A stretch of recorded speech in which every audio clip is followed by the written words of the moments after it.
Hi guys, this is little Adeline. I thought she would sleep through me making this, but she wants to be awake. So we're gonna let her be awake because then she'll sleep better tonight. Ready? So if you've been following us, you know that I have a birth video out from the birth story with Juliet, which was my first birth. And recently I put out what I was doing to prepare for my second delivery, what I was doing differently, and how it could be a better experience. And I just wanted to share with you if it was even a better experience, what it was like, what a birth center birth was like for me, and her birth story. So let's get started. I did a natural, unmedicated birthing center birth, which meant little to no intervention. And something with this pregnancy was that I was GBS positive, and that definitely concerned me a little bit, because if she had an increased heart rate or I had a fever at any point during the labor, then I would have had to go to the hospital. So I was a little bit nervous that that could happen, because I just did not want to have to go to a hospital. I wanted her to be safe, and I just prayed. I was way over with her. I was 41 and 5, I think. With Juliet, I was 41 and 4, I'm pretty sure. 11 days over with Juliet, 12 days over with her. And I just carried my babies for a long time. The end of this pregnancy was crazy. Like, I was peeing all the time. I was waddling so hard that I thought I was just gonna fall over. For this birth, I ended up having about 3 midwives on, just kind of like a little bit of a rotation, and then a doula. Actually, 2 doulas were available, and they kind of all just rotated around because there was a home birth going on at the time, my birth, and then someone else was coming in hot, as one midwife put it. So I kind of like that, because then I get like a lot of people available to me. And there was actually one midwife that I had never met, and she ended up catching Adeline, and that was just such a great experience. She was a great midwife.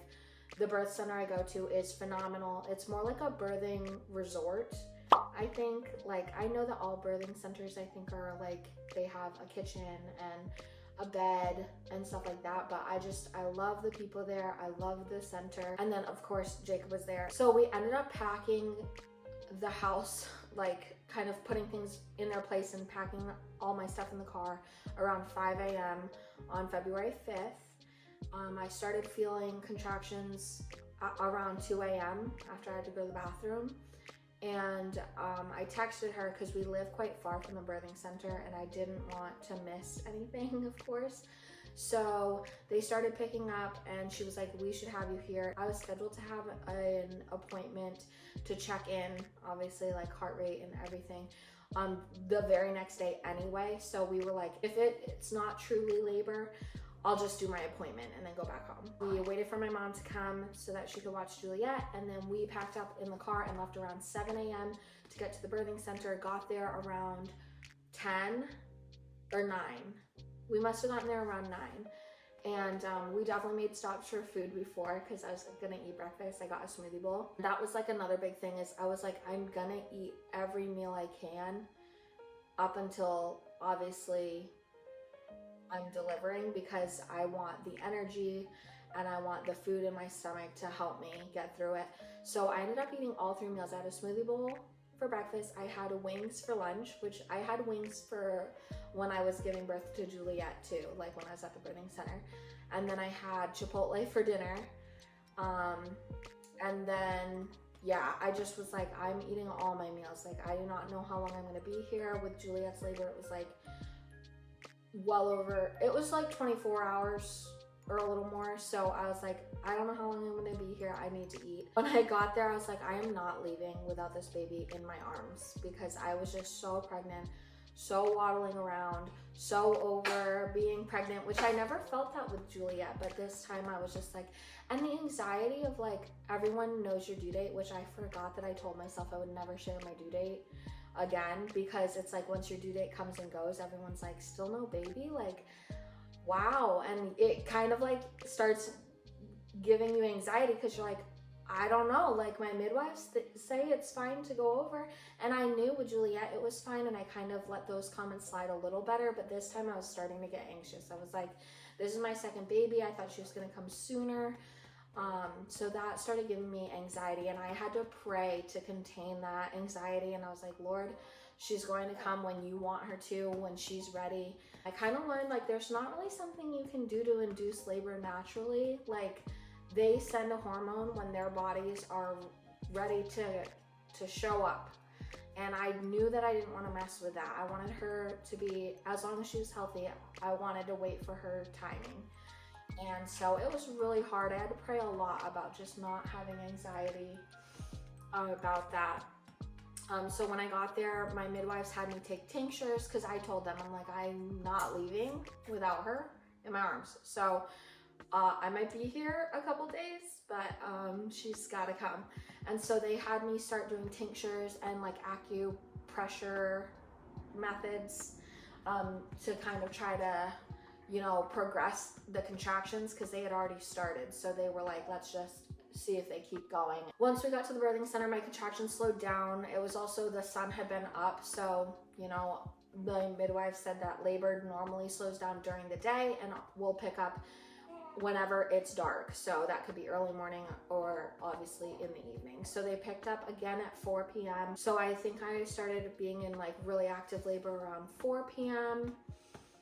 But still like an early stage-ish. Like I definitely handled my contractions a lot better this time with the preparation I did, doing the at-home birth course, and reading the book and taking webinars, like just trying to soak in all the tips and tricks to try to stay on top of and ahead of my contractions mentally.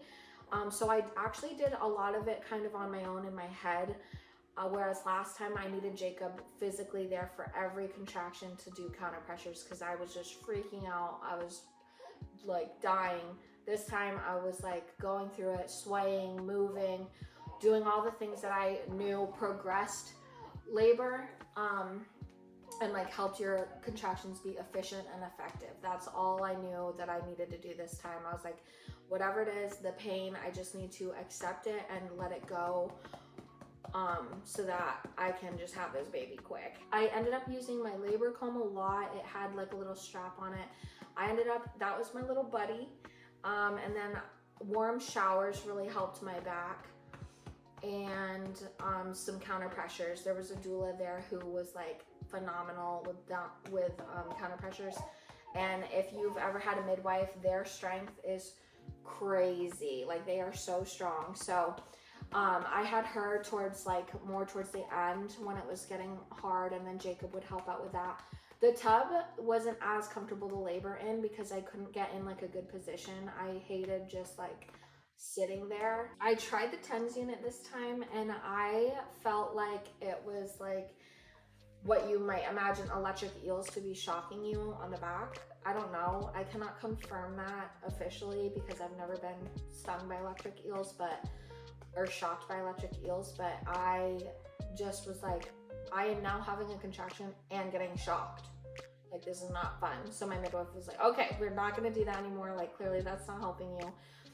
Yeah, that was not my thing. Like, it didn't hurt. It was just like, I'm getting shocked and I'm feeling my contraction. Like, this is not fun. I feel like I was really on top of every contraction until about 8 centimeters. That was when it hit the fan and I was done. It got the most painful probably around 4 a.m. and I was just like starting to deteriorate again mentally, and I was like, I remember I kept telling Jacob, like when they started getting really hard, I was like, I cannot keep doing this. And I think the midwives thought I meant like I can't keep having contractions, but I meant like I cannot keep having babies. Jacob was always suggesting me eating honey sticks and drinking, like I had coconut water and stuff to keep my energy up, because we knew from last time, like I just got so depleted and exhausted towards the end that I was like not mentally there when Juliet was born. Like I didn't like want to hug her and squish on her. I was like, I need a freaking nap. Like, leave me alone.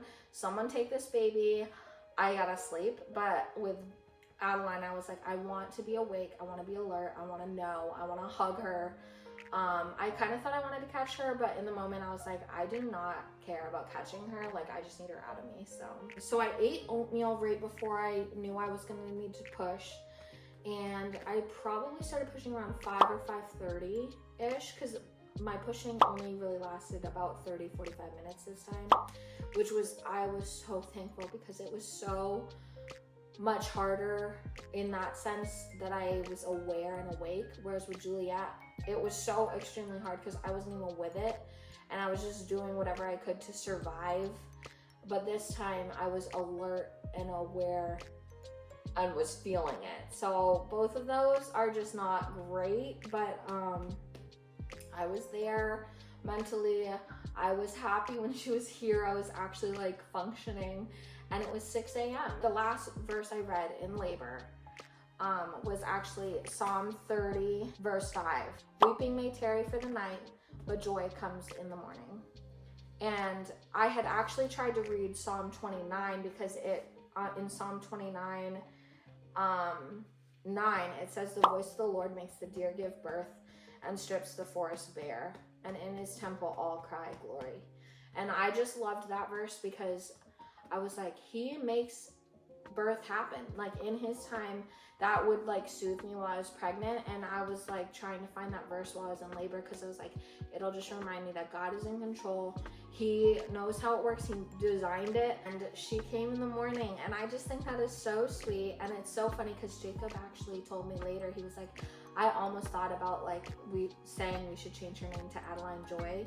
She came in the morning. Like, I had thought that same thought. So I was like, oh man, but we already have stuff with her name on it, and like her name is Adeline Kate.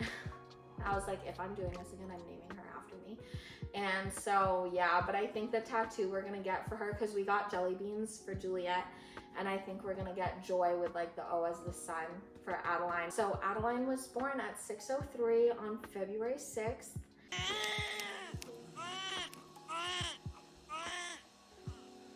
She was 9 pounds 12 ounces, which I had no idea she was that big.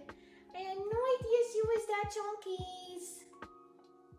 She was almost 10 pounds. And the craziest thing about that is that she was the lightest baby that day. She was 21 and a half inches long. She was a chunkster. And she looked a lot like Julia at first. I think she's hungry, so I'm gonna have to feed her in just a minute.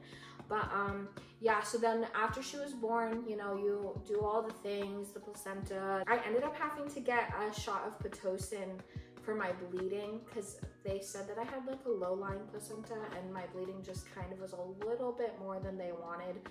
And she was like, I think we should probably give you some Pitocin just to make sure it stops. And I was like, okay, well, you wouldn't be offering that unless you genuinely like really thought I should have it, because they're very all natural. So I did that, and then I ate food. I made chicken noodle soup, which is what I did for Juliet's birth as well. I made a homemade chicken noodle soup and had it ready to go for the birth center, so that I could just either drink the broth, which always makes you feel good. I make it with bone broth, and then I'd have like noodles and something soft and like soft veggies. So I ate that after, and then I napped. We probably napped until like 10 a.m. Started packing up our stuff and left the birth center around 12 a.m. She just doesn't love this side of the womb as much. I think she's like, what the frick? She doesn't seem that thrilled with life here, but she's getting used to it. That's kind of like how my birth story went. It was a lot smoother. I will say it's like 50% or over 50% better than my first time. I was definitely more prepared. I definitely stayed on top of it more and knew what I was doing a little better. It's still miserable. I told my midwives that they're all psychopaths. The fact that they can just watch people in the worst pain of their life continually as a job. I was like, you're all psychopaths. But you're my favorite psychopaths, because I am very thankful for people who are willing to do that, because they were so helpful. The team was phenomenal. If you live near me, like, I will tell you, you need to go to them. You need to take the birth class I took, and taking it at home was such a sweet thing too. But yeah, it was just a good experience. I have very easy labors and deliveries. Like, I just don't have complications, praise the Lord. And it's just genuinely so smooth. Like I don't even throw up, which is very common that like people will throw up, I guess. Like it's literally so smooth and I still hate it. So yeah, I'm soaking up the little infant stage because I don't know if we'll ever get that again. Thanks for watching. See you! Bye! Okay. I know. We can eat. Let's eat.